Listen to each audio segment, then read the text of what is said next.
আসসালামু আলাইকুম রহমতুল্লাহি ওয়া বারাকাতুহু নাহমাদুহু ওয়া নুসাল্লি আলা রাসূলিহিল কারীম আম্মা বাদ ফাউযু বিল্লাহি মিনাশ শাইতানির রাজিম বিসমিল্লাহির রহমানির রহিম ওয়া সাল্লাল্লাহু তাআলা আলা সাইয়্যিদিল মুরসালিন।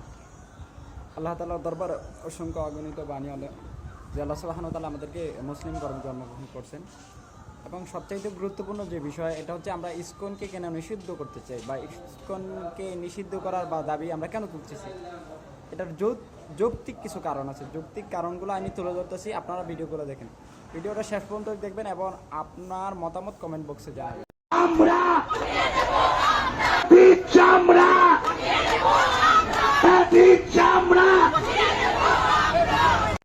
দেখলেন ইতিমধ্যেই আপনারা যে ভিডিওটা দেখছেন, ভিডিওটা এই দেখার পরে আপনারা কি বুঝলেন?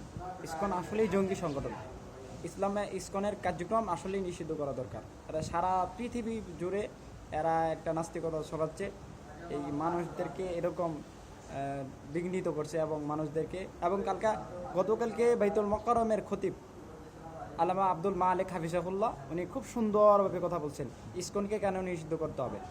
এটা খুব যৌক্তিক কারণ আছে। আপনারা ইসকনের এই ভিডিওগুলোই দেখবেন, পর্যায়ক্রমে দেখার চেষ্টা করেন, তাহলে বুঝবেন।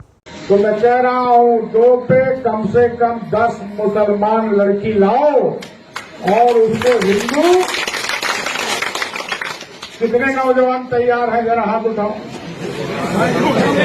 अरे ये बिया किए हो लोग का नहीं।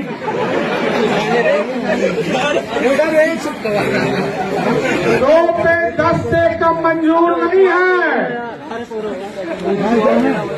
शादी हम कराएंगे और ये घोषित करते हैं कि जो लेके आएगा उसको खाने पीने भर का नौकरी भी दिलाएंगे, रोजी रोटी भी दिलाएंगे।